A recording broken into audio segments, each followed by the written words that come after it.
parliamentary ကမှအလုံးဖန်ခိုင်းရတယ်ကျွန်တော်တို့အထောက်ထားမရှိတဲ့သူအယောက်900 600ဝန်းကျင်900 600နီးပါးပေါ့အဲ့လောက်ပါသွားတယ်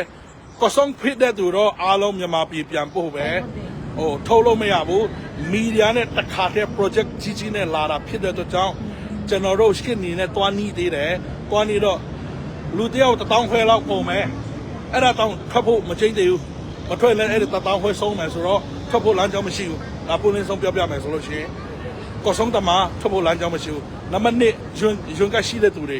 တချို့သူတွေကျွန်တော်စီမှာမနေ့ညကတ်လာပေးသွားတယ်ကျွန်တော်တွားထုတ်တယ်ထွက်ခံနီးဆဲမှာပဲအထက်ကဘိုးကြီးတယောက်ကနေပြီးတော့မှဘယ်လိုပြောမှလဲအာယွန်တမားတွေမပေးနဲ့ပေးမထွက်နဲ့ယွန်တမားတွေပေးမထွက်နဲ့ဟောက်လွတ်ပြီးတော့မှကျွန်တော်တို့ကောလို့လိုက်တယ်ဘာကြောင့်မနေ့ကျွန်တော်လိုက်ထဲမှာဗာပြောလဲဆိုတော့ယွန်ရှိတဲ့သူတွေ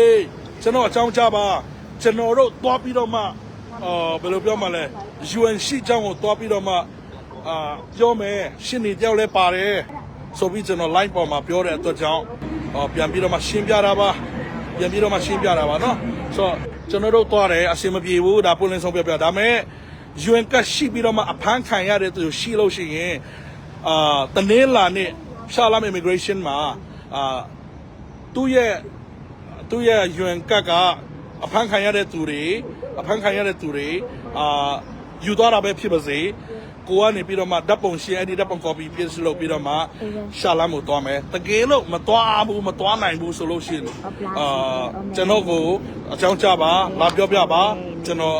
လိုက်ပြီးတော့မှဆောင်ရွက်ပေးပါမယ်ကျွန်တော်ကိုယ်တိုင်လည်းသွားဖို့အစီအစဉ်ရှိပါတယ်ဘာလို့လဲဆိုတော့ UN ကရှိပြီးတော့မှအဆက်အသွယ်မရပြီးတော့မှဖမ်းပြီးတော့မှမြန်မာနိုင်ငံပုတ်ခံရတဲ့သူတွေရှိတယ်အဲ့လိုတွေလည်းအများကြီးရှိတယ်ကျွန်တော်ကိုယ်တိုင်လုံနေတဲ့အလုပ်ထဲမှာဒီလိုကြုံတွေ့ရလို့ပြောပြတာကျွန်တော်ကိုယ်တိုင်လုံနေတဲ့အလုပ်ထဲမှာဒီလိုကြုံတွေ့ရလို့ပြောပြတာဖြစ်ပါတယ်ဆိုတော့အားလုံးနားလည်မယ်လို့ယုံကြည်တယ်ဟုတ်ပြီဆိုတော့ဘယ်လိုပြောကျွန်တော်တို့တစ်ခုကိစ္စတစ်ခုရှိလို့ရှိရင်ပြန်အကြောင်းကြားကြမယ်နော်ဆိုတော့ဖျက်ခင်ထိုးကောင်းကြည့်ပေးပါစေ